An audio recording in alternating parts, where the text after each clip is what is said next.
আল্লাহুস সামাদ। সামাদ মানে everyone needs. আল্লাহকে কে বানাইছে নাকি? আল্লাহকে এক কথায় এই প্রশ্নটা একটা অবান্তর প্রশ্ন। কারণ হইল, আমি যদি আপনাকে বলি যে ভাই লাল রং কি কালার, কোরআন হাদিসের দুনিয়াবি ফায়দার জন্য হইলেও প্রত্যেকটা কাজ বিসমিল্লাহ দিয়ে শুরু করেন। সৃষ্টিকর্তা শব্দ যদি বলে তাইলে তাকে কি মনে করতে হবে? ডাল মে কুছ কাল হে। সূরাতুল ইখলাসের আরো অনেক ফজিলত আছে। এর মধ্যে একটা ফজিলত, সূরাতুল ইখলাস এটা একটা শেফার সূরা, এটা সুস্থতার সূরা। কিসের সূরা ভাই? সুস্থতার সূরা। সূরাতুল ইখলাস কেন আল্লাহ পাক পাঠাইছেন এর প্রেক্ষাপট আমরা বলেছিলাম যে আরবের মানুষদের মধ্যে আল্লাহ নিয়ে অনেক প্রশ্ন ছিল, আল্লাহর পরিচয় নিয়ে। ওনারা একটু বংশীয় তাত্ত্বিক ছিলেন। বংশীয় তাত্ত্বিক বলতে আমাদের সোসাইটিতে, আমাদের সমাজে সাধারণত আমরা নিজের নাম, বাবার নাম, দাদার নাম পর্যন্ত, আমাদের দাদার নাম কাজে লাগে না। কি বলেন? কাজে লাগে? কাজে লাগে। বাকি দাদার নাম পর্যন্ত আমরা মনে রাখি, এর উপরে আর আমরা মনে রাখি না। এটা আমাদের সোসাইটিতে বা এরকম নাই। যত দিন যাচ্ছে তত আমরা গাফেল হয়ে যাচ্ছি পূর্বপুরুষ থেকে। এটা একটা সামাজিক অবক্ষয়, সামাজিক অধপতন, যে নতুন প্রজন্ম পুরান প্রজন্মের ইতিহাস থেকে গাফেল হয়ে যাওয়া। এটা সামাজিক কি ভাই? এটা অবক্ষয়, এটা অধপতন। নতুন প্রজন্ম পুরান প্রজন্মকে অথর্ব, কম জানে, আনকালচারাল এগুলো মনে করা, এগুলো সামাজিক অবক্ষয়। আহলে আরবদের মধ্যে এই জায়গাটা খুব ভালো ছিল। ওনারা বাবার নাম, দাদার নাম, তার দাদার নাম, এমন 14 গোষ্ঠীর নাম ওনারা মুখস্থ রাখতেন। ওনাদের বংশীয় নামগুলো, বংশীয় দাদার নাম, পরদাদার নাম মুখস্থ রাখতেন। হাত্তাকে উটের বংশধারা আরবদের মধ্যে জারি আছে। এই উটের বাবা উটকে, তার বাবা উটকে, তার বাবা উটকে, এগুলো আহলে আরবদের মধ্যে এখনো এগুলো চলমান আছে। এমনকি ওনারা এত তীক্ষ্ণ ছিলেন এই পরিচয়ের বিষয়ে, যে তোমার বংশীয় বিষয়ে এত তীক্ষ্ণ মেজাজের।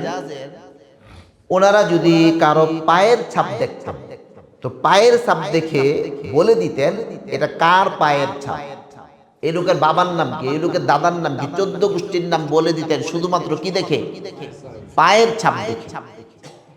তাহলে বোঝা যায় এই বিষয়টাতে, এই যে বংশীয় পরিচয় সংরক্ষণ, এগুলোর বাছবিচার, তোমার দাদাকে, তার বাবাকে, এগুলোর ব্যাপারে তারা একটু সেনসিটিভ, একটু সতর্ক, অতিরিক্ত সতর্ক।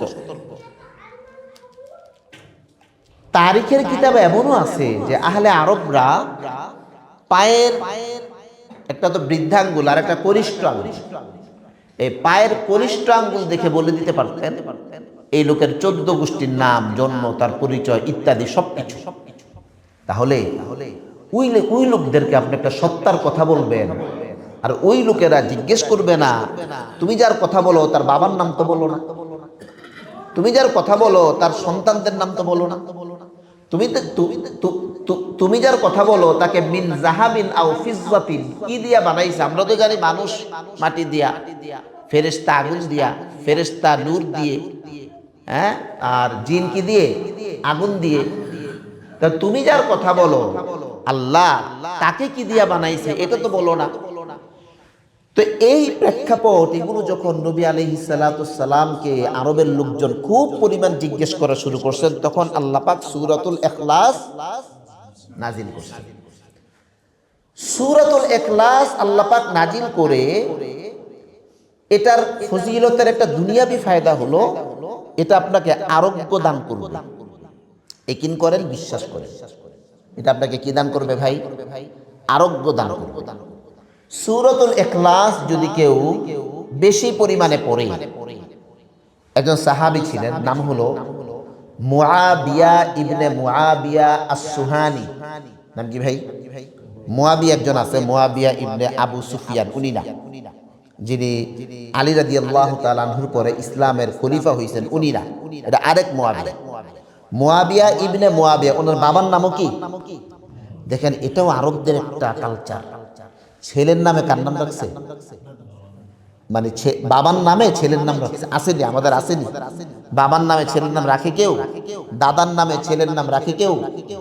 এটা একটা ঐতিহ্য। আপনি আপনার বাবাকে সম্মান করলেন, যে আমার বাবার নামে আমার বাবার নামে আমার ছেলের নাম রাখবো। আহলে আরবরা করতেন, এখনো আছে। বাবার নামও মুয়াবিয়া, ছেলের নামও কি? আস-সুহানি। এই কালচারটা আমরা আমাদের সমাজে আনতে পারি, যে আমাদের মুরব্বীদের নামে আমার বাচ্চাটার নাম রাখি। আমার অমুকের নাম এই ছিল, ঠিক আছে, ওর নাম এই। এগুলো আনকালচারাল কথা। এক গোষ্ঠীতে দুইজন, আমার ছেলের নাম মোহাম্মদ, আবার আমার ছোট ভাইয়ের ছেলের নামও মোহাম্মদ। আমরা শুরু করছি, আমার ছেলের নাম কি? আমার ছোট ভাইয়ের ছেলের নাম কি? মোহাম্মদ। বলেন এই কালচারটা আপনি পরিবর্তন আপনার থেকে হোক, আপনি শুরু করেন। এই যে আমরা শুরু করছি, আমার ছেলের নাম যা, আমার ভাইয়ের ছেলের নামও কি? এই নজরিয়া সাধারণত আমাদের সমাজে দেখা যায়। বলেন দেখা যায়? আমরা যে কত প্রশ্নের সম্মুখীন হয়েছি, কিও দুইজনের একই নাম, এবং আমার বাবার নামে আমার ছোট ভাইয়ের ছেলের একটা নাম আছে, এর নাম ইয়াকুব। আমার আব্বার নাম ইয়াকুব, ছোট ভাইয়ের ছেলের নাম কি? পরিবর্তন নিজের থেকে শুরু। ভাই কাউকে না কাউকে পরিবর্তন করতে হবে। আপনি উদ্যোগ নেন যে আমার থেকে পরিবর্তন শুরু। তো উনি মুআবিয়া ইবনে মুআবিয়া আস-সুহানি, ওনার মৃত্যুর পর ওনার জানাজায় 2 কাতার ফেরেশতা হাজির হয়েছে। কয় কাতার ফেরেশতা? এক কাতারে 70,000 ফেরেশতা ছিলেন। 2 কাতারে কত? 1,40,000 ফেরেশতা একজন সাহাবীর জানাজায় উপস্থিত।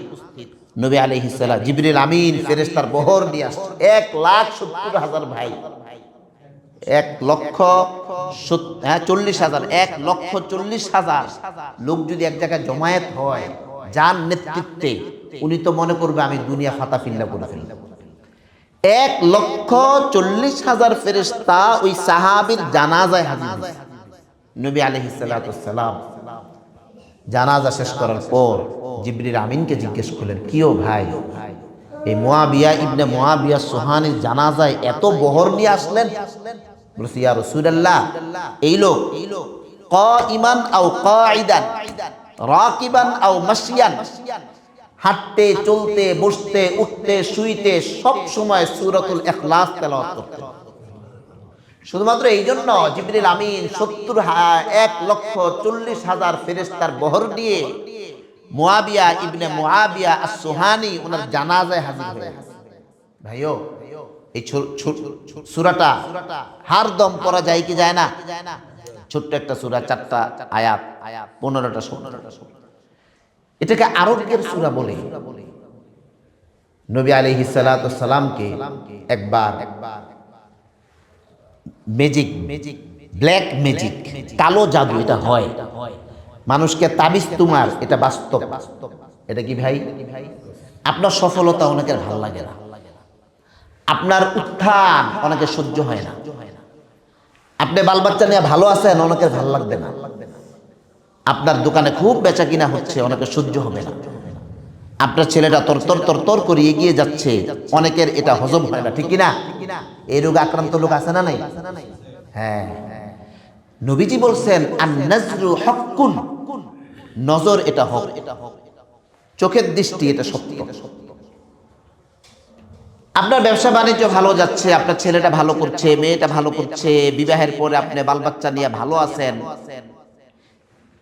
এটা দেখে অনেকে বলতে পারে খাইছে রে, ভালোই আছে। এই যে আন-নাজরু, দেখেন আমি সহজ একটা উদাহরণ দেই। আমি যদি আপনার দিকে 10 মিনিট লাগাতার তাকায় থাকি, যে আমি যে কথা বলছি আমি চারদিকে মুভ করছি, ঠিক কিনা? আমার নজর কি হচ্ছে ভাই? এখন আমি মুভ না করে ওনার দিকে তাকায় দিয়েছি 10 মিনিট, বলেন তো উনি কি এটা ভালোভাবে নিবে? আমি টাচ করি নাই, কিচ্ছু বলি নাই, শুধু কি করছি? শুধু নজর, শুধু কি? অথবা উনি আমার দিকে, আপনি এক জায়গায় বসছেন, অপরিচিত একটা লোক, আপনি 2 মিনিট তার দিকে তাকায় রয়েছেন, বলেন উনি কি ভালোভাবে নিবে? শুধুমাত্র নজর। আচ্ছা, লাগাতার নজর দেন নাই, আপনি বৈশা তাকান, আমার তাকান, আবার তাকাইছেন, কয়বার হয়েছে? তিনবারই দেখবেন ওনার মধ্যে খুসখুসানি শুরু হয়ে গেছে। কি রে ভাই, ঘটনা কি? আমার দিকে তাকাই কেন এইভাবে? কিচ্ছু বলেন নাই, টাচ করেন নাই, তাকে কোনো কথা বলেন নাই, মারেন নাই, ধরেন নাই, পরিচিত নাই, অপরিচিত একটা লোক, আননোন একটা পার্সনের দিকে যদি আপনি কয়েকবার নজর দেন, অলরেডি তার ফিজিক্যাল চেঞ্জ চলে আসে। এটা যেরকম বাস্তব, এই আত্মিক ক্ষতি নজরের দ্বারা মানুষের হয়ে যায়। নবী আলাইহিস সালাতু ওয়াস সালাম বলেন, আন-নাজরু হাক্কুন। এটা মানুষ বুঝতে পারে না কেন তার অধপতন হচ্ছে। সে সকাল থেকে সন্ধ্যা পরিশ্রম করে যায়, দুনিয়ার লাইনে তার তরাক্কি হচ্ছে না। তার সম্পদ যা ছিল বেচতে বেচতে জান শেষ। এত চেষ্টা করছে, পারিবারিকভাবে ওনার অশান্তি, উচ্ছৃঙ্খলতা, অধপতন কেউ আটকাতে পারছে না। বিভিন্ন কারণ আছে, এর মধ্যে একটা হলো নজর, একটা কি ভাই, আরেকটা হলো ব্ল্যাক ম্যাজিক হয়। বিভিন্ন জায়গায় দেখবেন পোস্টার লাগা থাকে, অমুক তান্ত্রিক পোস্টার। আপনাদের চোখে পড়ে কি পড়ে না? তান্ত্রিকের পোস্টার দেখবেন আমাগো আলো সিপাচাপায় আছে, তান্ত্রিক। বাসে দেখবেন আপনার বিবাহ হয় না, আমার কাছে আসে। আপনার ব্যবসা বাণিজ্য উন্নতি নাই, আমার কাছে। এই তান্ত্রিক যত কামরূপ কামাখ্যা দেখবেন লেখা আছে, কামরূপ কামাখ্যার অধীনে কি করা হয়, যত তান্ত্রিক মান্ত্রিক আছে, আমরা চেষ্টা করব কোনো কারণে, কোনো অসুবিধায়, কোনো সমস্যার বিষয়ে তাদের শরণাপন্ন না হওয়ার জন্য। চেষ্টা না, এটা একবার হারাম, নাজায়েজ। আমি হবই না, আমি বেঁচে থাকবো কিভাবে? দেখেন, এটা স্বাভাবিকভাবে এগুলোর উপর আলাদা কিতাব আছে। আল্লামা ইবনুল জাউজি রাহিমাহুল্লাহ, ওনার কিতাব আছে। বাংলা ভাষায় একটা কিতাব অনুদিত হয়েছে, কোরআনের আলোকে রুকাইয়া। কিতাবের নাম কি ভাই? আপনি সংগ্রহ করবেন, বাসায় গিয়ে একটু সার্চ করবেন, কোরআনের আলোকে রুকাইয়া বই, দেখবেন এটা আসবে। আপনি কিনে বইটা একটু পড়েন। সব তো এই আধা ঘন্টার মধ্যে আমরা কিভাবে বলবো? সূরা ইখলাসের এই চিকিৎসা নিয়েই আলোচনা করা দরকার 3 ঘন্টা, শুধু চিকিৎসা।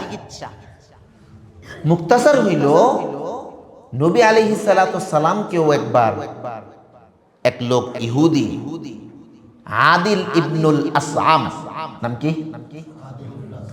জারওয়ান নামক এক কূপ মদিনায়।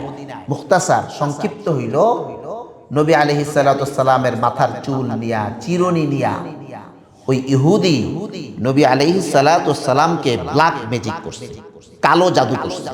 বান, আমরা বান মারা কই, কি কয়? বান মারছে। এটার প্রভাব নবী আলাইহিস সালাতু ওয়াস সালামের এমন হইছে, উনি কিছু করলে ভুলা যেতেন। বলতেন আমি না এটা করলাম, বলা হয়তো ইয়া রাসূলুল্লাহ না করেন নাই তো, তখন আচ্ছা আচ্ছা ঠিক আছে করি নাই। এক, নবী আলাইহিস সালাতু ওয়াস সালাম ওনার আহলিয়াদের সাথে স্বামী স্ত্রী সুলভ সম্পর্ক থেকে মুখ ফিরায় নিছেন।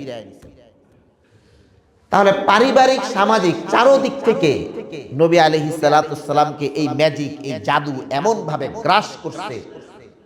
নবী আলাইহিস সালাতু ওয়াস সালাম এক রাতে আম্মা জান আয়েশা সিদ্দিকার ঘরে ছিলেন। ওই রাত্রে আল্লাহর কাছে অনেক কান্না করছেন, আল্লাহ আমার কি হয়েছে আমাকে জানায় দেন, আল্লাহ আমার কি হয়েছে আমাকে জানায় দেন।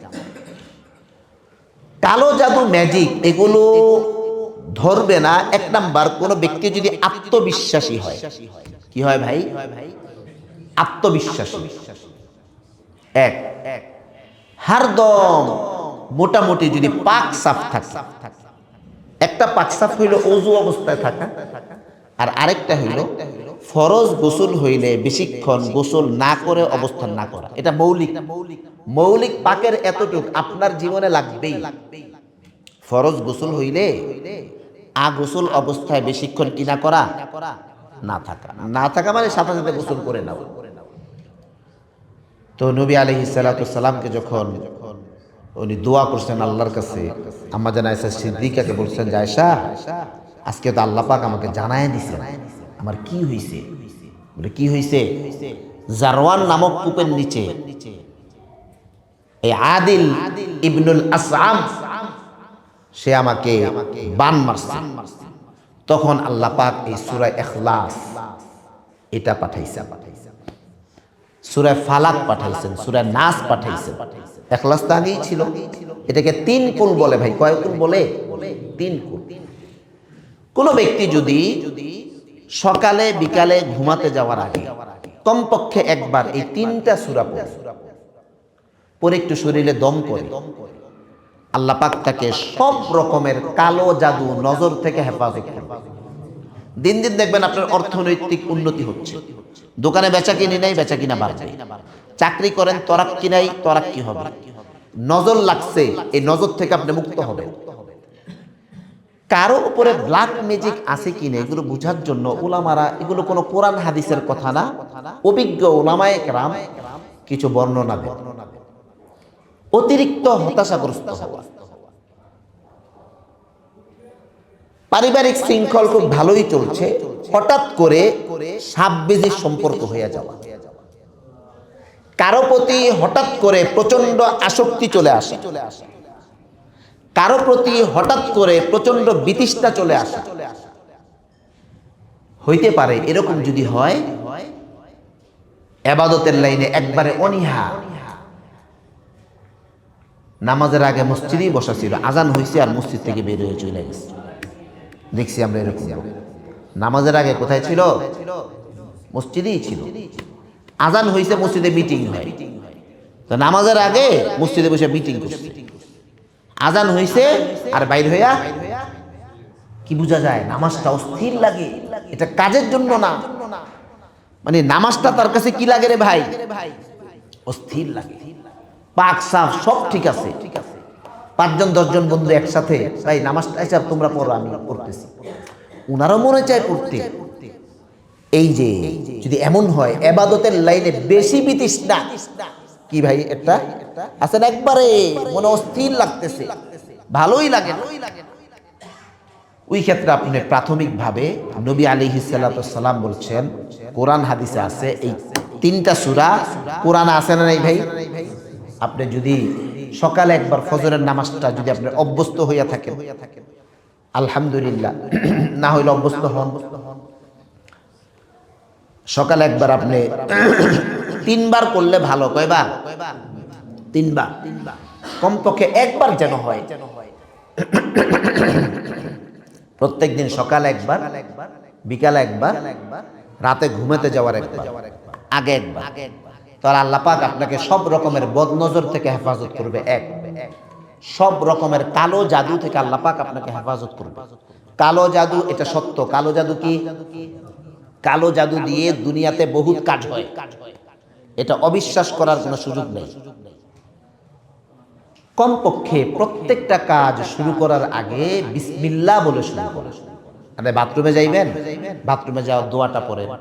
ঘর থেকে বের হইবেন সকালবেলা, বিসমিল্লাহি তাওয়াক্কালতু আলাল্লাহ লা হাওলা ওয়ালা কুওয়াতা ইল্লা বিল্লাহ পড়ে বের হন। যদি সম্ভব না হয় কমপক্ষে প্রত্যেকটা কাজ কি দিয়া শুরু করা? বিসমিল্লাহ দিয়ে শুরু করা। বলে হুজুর আমি তো প্র্যাকটিসিং মুসলিম না, থাক না হন, অসুবিধা নেই, না হন প্র্যাকটিসিং মুসলিম। আপনি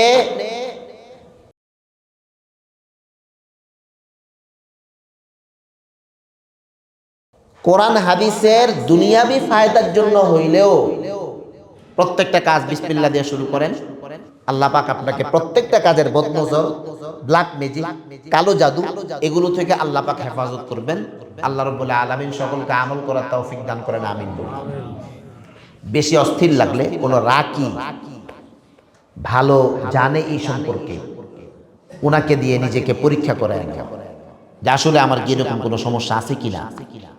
কোনো অসুস্থতা এমন হইলে কোনো রোগবালাই পাওয়া যাচ্ছে না কিন্তু এ ভালো হয় না, ওই ক্ষেত্রে এই জায়গাটা আপনি নজরের বাহিরে রাখবেন না, এই জায়গাটা আপনি হাত দিবেন। যেমন একটা সমস্যা, এমন অসুস্থতা কোনোভাবেই আমি সুস্থ হচ্ছি না, ডাক্তাররা কোনো কিও পায় না, কোনো রোগবালাইও পায় না, সেক্ষেত্রে আপনার দিমাগে রাখতে হবে যে এই লোক কি ব্ল্যাক ম্যাজিকের শিকার কিনা অথবা কোনো বদ নজরের শিকার কিনা। আচ্ছা, হক্কানি রব্বানি, যারা রাকি, যারা কবিরাজ হেরানা, কবিরাজের কথাই বলছি না, রাকি বলছি। কি বলছি? যারা রুকাইয়া করে, যারা কোরআন হাদিসের সূরা পড়ে আপনার উপরে একটা আমল দিবে, আপনি আমল করবেন, ধীরে ধীরে আপনি এখান থেকে বের হয়ে যাবেন। এরকম ভালো মানুষ আছে, আপনি খোঁজখবর নিয়ে এরকম ভালো মানুষের শরণাপন্ন হওয়া। প্রাথমিকভাবে নিজে যদি নিজের সেফটি অবলম্বন করি, ইনশাল্লাহ দুনিয়ার কোনো ব্ল্যাক ম্যাজিক, কালো জাদু, কোনো নজর আপনাকে হামলা করতে পারবে না। সকালবেলা উঠে বাচ্চাদের শরীরে এই সূরাগুলো পরে আমি একটু দম করব, ঠিক আছে ভাই? ইনশাল্লাহ বের হওয়ার সময় বিসমিল্লাহি তাওয়াক্কালতু আলাল্লাহ লা হাওলা ওয়ালা কুওয়াতা ইল্লা বিল্লাহ না পারলেও কমপক্ষে কি বলে বের হব? বিসমিল্লাহির রহমানির রহিম। দোকানে বসবো, বিসমিল্লাহির রহমান। যত জায়েজ কাজ, সব জায়েজ কাজের আগে বিসমিল্লাহির রহমানির রহিম। দুনিয়ার সব মানুষ ভালো না, সব মানুষ সবার উন্নতি, তরাক্কি, সফলতা পছন্দ করে না। হিংসা থেকে বাঁচাও, কোরআন আছে না নাই? তো সূরাতুল ইখলাসের এটাও একটা ফায়দা, আমরা যেন সূরা ইখলাসের ফায়দা থেকে বঞ্চিত না হই। সূরাতুল ইখলাস আল্লাহ পাক মূলত আল্লাহর পরিচয় দিয়েছেন। কার পরিচয় দিয়েছেন? গত জুমাতে আমরা বলছিলাম আল্লাহর পরিচয়ের জন্য আল্লাহ পাক বলেছেন, কুল, হে নবী আপনি বলেন। যদি সময়ে মিলায় আল্লাহ, আমরা প্রত্যেকটা শব্দে শব্দে ব্যাখ্যা করার চেষ্টা করি। হুয়া, তিনি। বলার দরকার ছিল নবী বলেন আল্লাহ এক, এটা না বলে আল্লাহ বলছেন নবী বলেন তিনি আল্লাহ এক। তিনি কেন বলছেন গত জুমা আমরা বলছিলাম, এটাকে আরবিতে জমিরে শান বলে।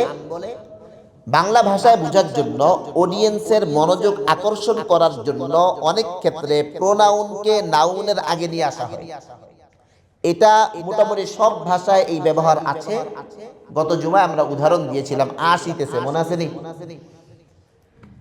আল্লাহ বোঝানোর জন্য আল্লাহ পাক শব্দ আনছেন, সূরা ফাতিহার মধ্যে আনছেন আলহামদুলিল্লাহ, সমস্ত প্রশংসা আল্লাহ। এখানে আল্লাহ রাব্বুল আলামিন আহলে আরবদেরকে বলতেছেন, আল্লাহ জানতে চাও? নবী যার দাওয়াত দিচ্ছেন, যে রবের দাওয়াত দিচ্ছেন, তিনি কে জানতে চাও? আল্লাহর জানি কতগুলো নাম আছে ভাই? সবাই বলেন কত? কত কোন? 99। আর 5000। মাশাআল্লাহ, এই যে এটা আমি জানতে চাইছিলাম, 5000। এটা আমি জানতে চাচ্ছিলাম যে আমার এই 5000 টাকারও মনে আছে কিনা। মনে আছে, আলহামদুলিল্লাহ। আমরা একটা পরীক্ষার আয়োজন করতে হবে, যখন একটা সূরা শেষ হবে কয়েকটা প্রশ্ন দিব, পারলে এদেরকে পুরস্কার দিব। কি বলেন আপনারা? এটা তো ক্লাস চলছে, এটা ওয়াজ না, এটা কি চলছে? আল্লাহর 5000 নাম, 5000 নামের মধ্যে 99টা নাম স্পেশাল। এটা মুখস্থ করে রাখলে আপনার ফায়দা আছে, আপনি জাহান্নামে যাবেন না। দেখেন, আল্লাহ জাল্লা জালালুহু আম্মা নাওয়ালুহু, আল্লাহকে এটা বলার জন্য 5000 নামের মধ্যে কোন নাম নির্বাচন করছেন? আল্লাহ। কোনটা? আল্লাহ। কুল, বলেন। আচ্ছা, আল্লাহকে রব, সূরা ফাতিহার মধ্যে যখন রব আনছেন, রহমান আনছেন না, এখানে আল্লাহ কেন? এই চোখ কান খোলা রাখবেন। আল্লাহর কনসেপ্ট, এই যে আল্লাহর ধারণা, এটা আহলে আরবদের মধ্যেও ছিল, কোরআনে আছে। নবী ওয়ালা ইন সাআলতাহুম মান খালাকাস সামাওয়াতি ওয়াল আরদ, এরা যে আমারে মানে না, এদেরকে জিজ্ঞেস করেন আসমান জমিন কে বানাইছে? লা ইয়াকুলুন্নাল্লাহ, তারা বলবে আল্লাহ বানাইছে। তাহলে আল্লাহর কনসেপ্ট, আল্লাহ সম্পর্কে ধারণা আরবের লোকদের মধ্যে আগ থেকেই ছিল। প্রমাণ কি? যখনই আপনি বলবেন এই আকাশ কে বানাইছে, কয় আল্লাহ বানাইছে। যখনই বলবেন এই জমিন কে বানাইছে, কয় লা ইয়াকুলুন্নাল্লাহ, কে বানাইছে? এরাও বলে আল্লাহ বানাইছে। আবার নবীকে জিজ্ঞেস করে, আচ্ছা তোমার আল্লাহরে কে বানাইছে কও? তোমার আল্লাহর পোলা কে কও? আল্লাহর মাইয়া কে কও? আবার এদেরকে যখন জিজ্ঞেস করা হয় আল্লাহ আসমান জমিন কে বানাইছে, তারা কার নাম বলে? তাহলে আল্লাহর কনসেপ্ট, আল্লাহ সম্পর্কে ধারণা যুগ যুগ ধরে আহলে আরবদের মধ্যে প্রচলন আছে। দেখেন মক্কা শরীফকে আরবের আগের লোকজন বাইতুল্লাহ বলতেন। নবী আলাইহিস সালাতু ওয়াস সালাম যখন আসছেন মক্কা শরীফটাকে কি বলতো তারা? বাইতুল্লাহ মানে কি? আল্লাহ শব্দ পাইছেন। একবারে সহজ উদাহরণ ভাই আপনাদের, এর চাইতে সহজ উদাহরণ আর নেই। মক্কা শরীফকে আবু জেহেলও কি কইতো? বাইতুল্লাহ। আবু সুফিয়ান বলতো বাইতুল। তাহলে আল্লাহ এটার কনসেপ্ট আহলে আরবদের জনসাধারণের মধ্যে ছিল না নাই? এখন এই আল্লাহর ধারণা থেকে ধীরে ধীরে ধীরে ধীরে তারা দূরে সরে গেছে। আল্লাহ পাক বুঝানোর জন্য আনছেন আল্লাহ, বলেন আল্লাহ। দেখেন তো আল্লাহ শব্দ কোত্থেকে আসে? ভিতর থেকে। এটা কিন্তু জবান থেকে না। দেখছেন আল আর রব, বলেন রব। রব, রাজ্জাক, রহমান সব কোন জায়গা থেকে আসতেছে? জিহ্বা, ঠোঁট। কিন্তু আল্লাহ এটা কোন জায়গা থেকে আসতেছে? এই আল্লাহর প্রথম বৈশিষ্ট্য আল্লাহ শব্দের। আপনি ইংরেজিতে যদি গড বলেন, গড এর গডস হয়, গডের কি হয়?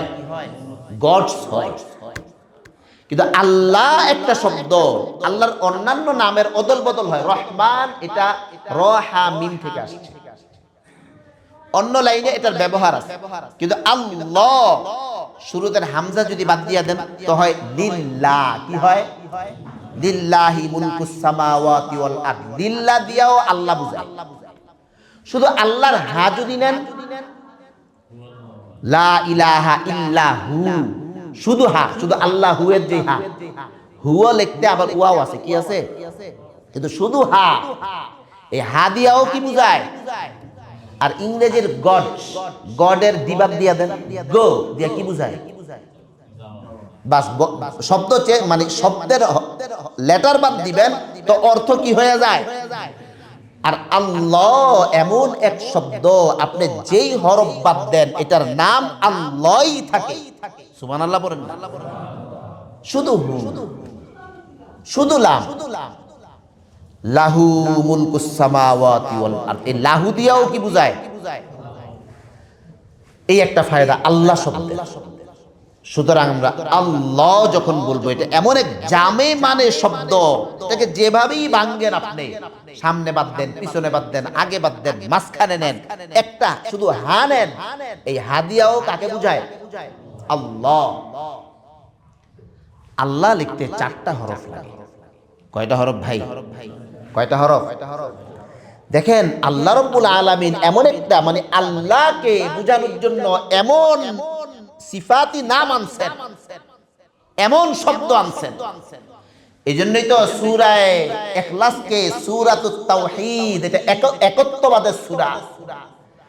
সূরা ইখলাসের মধ্যে আল্লাহর পরিচয় আল্লাহ পাক যেভাবে মেলে ধরছেন, আল্লাহর পরিচয় আল্লাহ পাক যেভাবে খুলে ধরছেন, এরপরেও যদি কোনো বান্দা রবকে না চিনে তাহলে ওর পুরা কপাল ছাড়া উপায় নেই।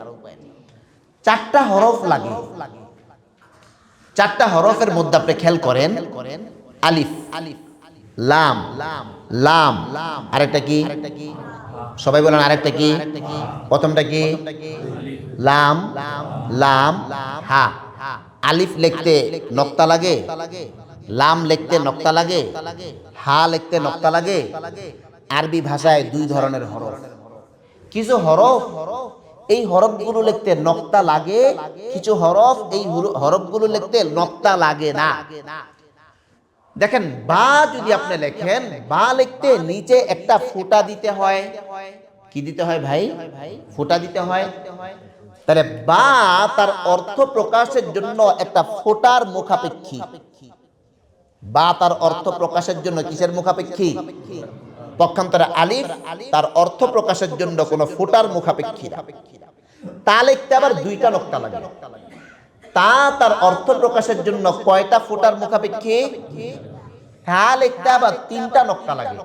সা তার অর্থ প্রকাশের জন্য কয়টা ফোঁটার মুখাপেক্ষী? আপনি দেখেন আলিফ এটা বায়ের চাইতে শক্তিশালী। কেন?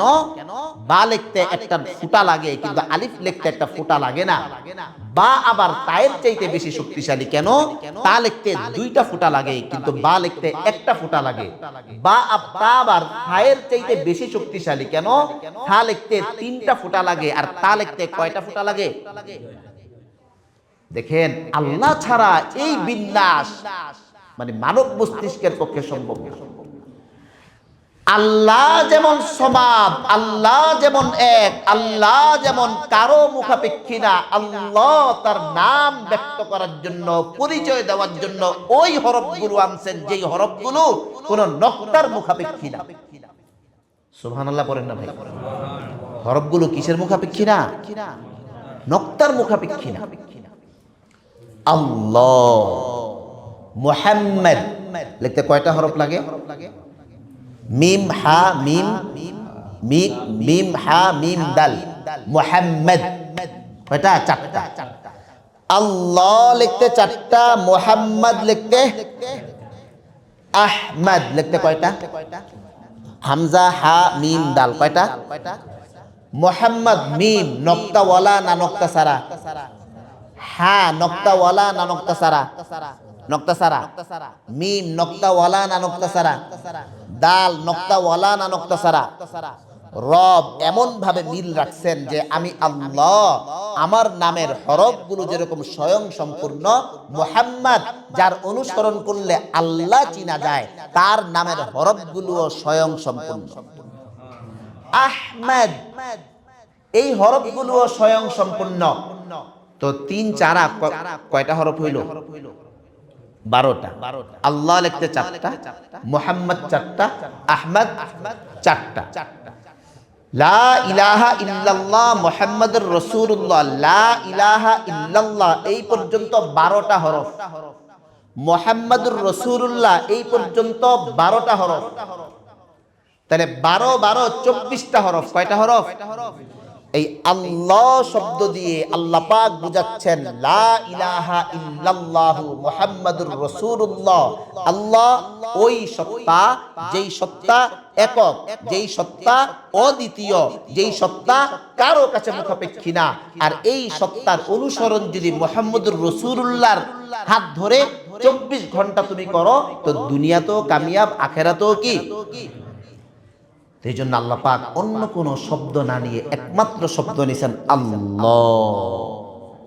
কালিমার শুরুতে লা, লা মানি নাই। লা মানি কি? লা মানি কি?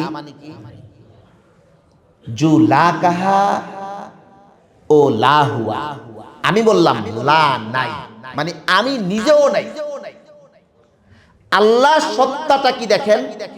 বান্দা যখন বলবে আল্লাহ, আল্লাহ মানে লা ইলাহা ইল্লাল্লাহ।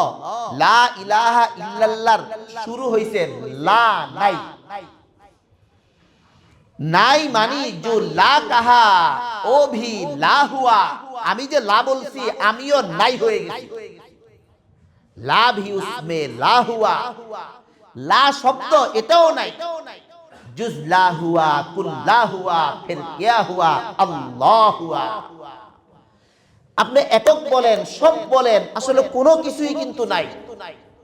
আগে পরে সব শেষে যিনি আছেন তিনার নাম কি?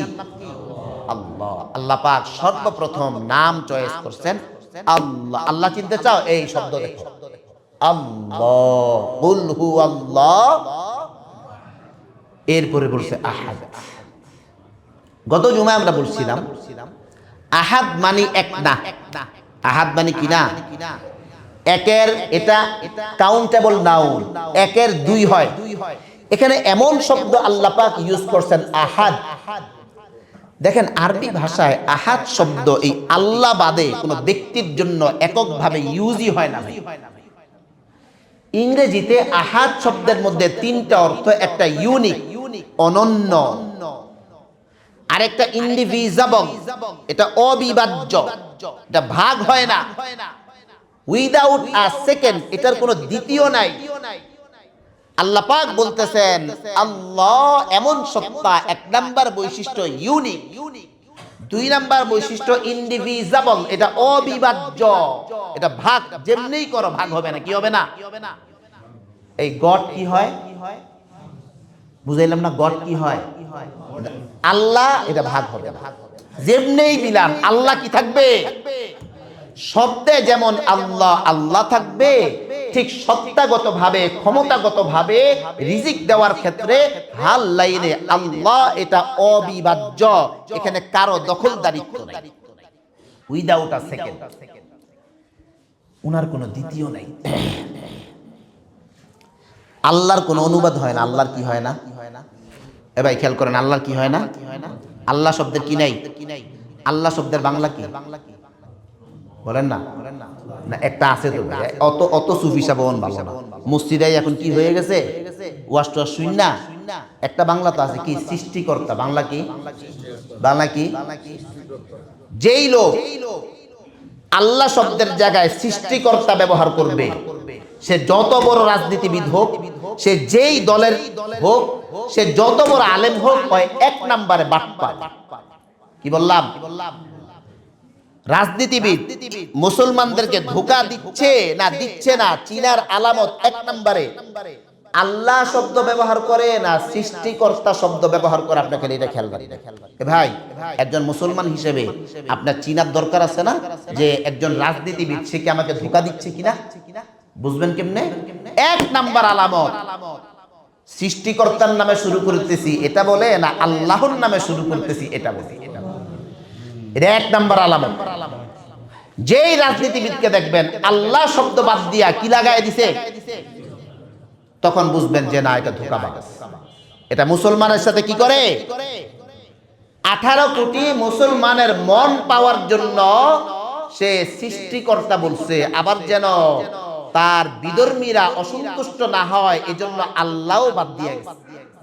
চোখ কান খুলে দিলাম, এই ছোট্ট উসুল এটা মনে রাখতে। অনেক আগে আমাদের পার্লামেন্টের উপরে এই যে দরজা ঢুকতে বিসমিল্লাহির রহমানির রহিম লেখা ছিল। আমাদের বাংলাদেশের যে কোনো আলেম এক পর্যায়ে এটা পাল্টাইয়া পরম করুণাময় সৃষ্টিকর্তার নামে শুরু করেছি এটা লেখা হয়েছে। বাংলাদেশের যে কোনো একজন আলেম এটার উপরে প্রশ্ন তুলছে যে এতদিন ছিল বিসমিল্লাহ, আরবি ভাষায় লেখা বিসমিল্লাহির রহমানির রহিম, এখন এটা বাদ দিয়ে লিখলেন পরম করুণাময় আল্লাহর নামে শুরু করেছি। কারণ কি? তৎকালীন সময়ে রাষ্ট্রপক্ষ থেকে বলা হয়েছে বাংলা ভাষাকে একটু গুরুত্ব দেওয়ার জন্য এটা করা হয়েছে। বাংলা ভাষাকে কি দেওয়ার জন্য করা হয়েছে? এভাবে তো সব ঠিকই আছে, আমরা বিসমিল্লাহ মানি, আমরাও কি মানি? আমরাও আল্লাহ মানি, মাগার আল্লাহ না কইয়া কি করার চেষ্টা করে, তখন বুঝবেন লোক ভালো না। তুই আলেম বলছেন, আজীব কথা বলছেন আলেম, যে আপনি যে কলম দিয়ে লিখতেছেন এই কলমটা আরবি ভাষা, আপনি যে চেয়ারে বসে লিখতেছেন এই চেয়ারটা ইংরেজি ভাষা, আপনি যেই টেবিলের উপর খাতা লিখে রাখতেছেন খাতাটা ইংরেজি ভাষা, আপনার কলমের আরবি ভাষা পরিবর্তন করে বাংলা ঢোকানোর প্রয়োজন মনে করলেন না, আপনার টেবিল পরিবর্তন করে চেয়ার পরিবর্তন করে কেদারা বলার প্রয়োজন মনে করলেন না, এক কোনায় পড়ে আছে আমার আরবি শব্দ বিসমিল্লাহির রহমানির রহিম, এটা পরিবর্তন করে বাংলা এখানে ঢোকানোর প্রয়োজন পড়লো কেন? বুঝা যায় ডাল মে কুছ কাল হে। সুতরাং ভাই, কুল হুয়াল্লাহু আহাদের আল্লাহ, এটা আপনাকে এটা চিনায়। তুমি আজীবন সৃষ্টিকর্তা বলা যাবে না, বলতে হবে একমাত্র শুধুমাত্র কেবলমাত্র কি আল্লাহ।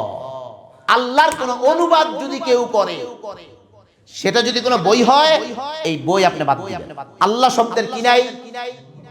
কোনো বিকল্প নাই, কোনো অনুবাদ নাই। আল্লাহ শব্দের অনুবাদ করবে মানে ধোঁকাবাজ। তাহলে কুল হুয়াল্লাহু আহাদ, নবী আপনি বলেন আল্লাহ এক, আল্লাহ অদ্বিতীয়, আল্লাহ অবিভাজ্য, আল্লাহুস সামাদ। আবার প্রথম আনছে কুল হুয়াল্লাহ, আল্লাহ, আল্লাহর পরিচয় তো এক মানে কি ভাই? শুধু এক। এক মানে কি? শুধু এক। এক মানে এই যে তখন যা কিছু বললাম, এরপরে আবার আল্লাহ, আবার আল্লাহ। সমাদ, সমাদ বলা হয়, দেখেন এমন সত্তা, এমন একটা সত্তা। আমরা যদি আল্লাহ ইজ ওয়ান আমরা বলছিলাম, ঠিক না? আল্লাহ ইজ ওয়ান, তো আল্লাহ ইজ দা ওয়ান। সমাদ যদি ধরেন, সমাদ একটা শব্দ আল্লাহ পাক কি অর্থ রাখছেন? শুধু একটা শব্দ সমাদ। Allah is one, the one whom everyone needs, মানে everyone, সবকিছু, প্রত্যেকের প্রয়োজন আল্লাহকে। কিন্তু আল্লাহুস সামাদ, সামাদ মানে এভরিওয়ান নিডস, যে এমন সামাদ সবার উপরে। ধরেন সবার উপরে কি ভাই? না না, এই ছাদ সবার উপরে কি? ছাদের উপরে আরেকটা ছাদ, তার উপরে, তার উপরে আকাশ, তার উপরে কি? এ সমান, যে এমন ওনার উপরে আর নাই। এটা হোক ক্ষমতার লাইনে, এটা হোক রিজিকের লাইনে, এটা হোক টাকা পয়সার লাইনে, এটা হোক লেনদেনের লাইনে। আচ্ছা, সমাদ মানুষও হইতে পারে। সমাদ কি হইতে পারে? মানুষ। ধরেন একটা লোক অনেক ক্ষমতাবান, তার ক্ষমতার লাইনে সে একটা পর্যায়ে আছে, সে একটা উচ্চতায় আছে, সমাদ। পার্থক্য কি? ওনার ক্ষমতার একটা শুরু আছে ভাই, কি আছে? ওনার ক্ষমতার একটা শেষ আছে, কি আছে? সমাজ শব্দ আজকে বলা যাবে না, আগামী জুমায় বলবো ইনশাআল্লাহ। আরেকটা প্রশ্নের উত্তর দেই, আল্লাহকে কে বানাইছে? নাকি আল্লাহকে? এক কথায় এই প্রশ্নটা একটা অবান্তর প্রশ্ন। কারণ হইল, আমি যদি আপনাকে বলি যে ভাই লাল রং কি কালার, কি গেলাম? লাল রং, এটা যেমন অবান্তর প্রশ্ন, আল্লাহকে কে বানাইছে এটাও অবান্তর প্রশ্ন। কারণ হইল, আল্লাহ ওই সত্তাকে বলা হয় যেই সত্তা সৃষ্টিকর্তা, যেই সত্তা সৃষ্ট না। যখনই প্রশ্ন আসবে আল্লাহকে কে বানাইছে, তাহলে আল্লাহ তো আল্লাহ থাকতো না, আল্লাহ থাকলো না, আল্লাহ সৃষ্ট হয়ে গেল। কি হয়ে গেল? তাহলে আল্লাহ বলাই হয় ওই সত্তাকে যেই সত্তাকে কেউ বানায় না। যদি কেউ প্রশ্ন করে ভাই আল্লাহর কে বানাইছে, এই প্রশ্নটা ওই পর্যায়ের। যেমন আমি বললাম লাল রং কি কালার, কারণ আল্লাহ বলাই হয় তাকে যাকে কেউ কি করে নাই, বানাইছে। মানে তো আল্লাহ না, বানাইছে মানে সে সৃষ্টিকর্তা না, সে সৃষ্ট। আল্লাহ এমন এক সত্তা, উনি কোন কালের সাথে সম্পৃক্ত না। উনি পাস্ট বলেন, ফিউচার বলেন, প্রেজেন্ট বলেন, কোন কালে না, কোন কাল উনাকে স্পর্শ করে না। উনি কালের ঊর্ধ্বে, কারণ কাল বানানে ওয়ালাকে আল্লাহ। আল্লাহ পাককে বিশ্বাস করার জন্য তিনটা মাপকাঠি। একটা তাওহীদুর রুবুবিয়্যাহ, তাওহীদুল উলুহিয়্যাহ, সিফাতুল আসমাই, সিফাতুল আসমা। আল্লাহর সকল নামকে বিশ্বাস করা। আল্লাহ পাক যদি তৌফিক দেয় আগামী জুমাতে বলবো। তাহলে আজকে আমরা কোন পর্যন্ত আসলাম? আল্লাহ এক, অদ্বিতীয়, অনন্য। আল্লাহ ইজ ইউনিক। আল্লাহ কি শুধু আল্লাহ ইজ ওয়ান? নো, এটা গলত তরজমা। Allah is unique, Allah is indivisible, Allah is without a second. এই তিন বাক্য মিলে আরবির শুধু আহাদের তরজমা। আর আল্লাহ শব্দ বলবো না সৃষ্টিকর্তা শব্দ বলবো? সৃষ্টিকর্তা শব্দ যদি বলে তাহলে তাকে কি মনে করতে হবে? ডাল মে কুছ কাল হে, যতই বলো কোনো না। আল্লাহ রাব্বুল আলামিন আমাদেরকে সূরাতুল ইখলাসের ফায়দা ফজিলত হৃদয়ে ধারণ করার তৌফিক দান করেন, আমিন। নামাজে যখন দাঁড়াবেন আল্লাহর রাস্তে একটু ব্রেনে আনবেন, ঠিক আছে ভাই? ইনশাআল্লাহ আল্লাহর রাস্তে আমি দেমাগে আনবো। এবং ব্ল্যাক ম্যাজিক থেকে মুক্ত হওয়ার জন্য প্রথম যেটা বলছি, আপনি সূরাতুল ইখলাসের তেলাওয়াত। বদনজর, আপনার সফলতা সবাই চায় না, আপনার উন্নতি সবাই চায় না, আপনার উত্থান সবাই চায় না। অনেকে আছে আপনার সফলতা দেখে একটা বদনজর করবে। নিজের সন্তান সুন্দর হইলেও মাশাআল্লাহ বলতে হয়। নিজের ছেলেটা পরীক্ষায় ভালো রেজাল্ট করছে শুনছেন, তাহলেও কি বলতে হয়? মাশাআল্লাহ, নিজের ছেলেটা ভালো পর্যায়ে বিদেশে গিয়া পড়ছে, শোনার সাথে জায়গা আলহামদুলিল্লাহ। না বললেই ভোগ নজর লাগে, না বললেই কি লাগে। আর আন-নাজরু হাক্কুন, নবীজি বলছেন নজর কি হয়, সত্য হয়। আচ্ছা, আমাদের গত জুমায় ৬,৮৮০ টাকা উঠছে ভিতরের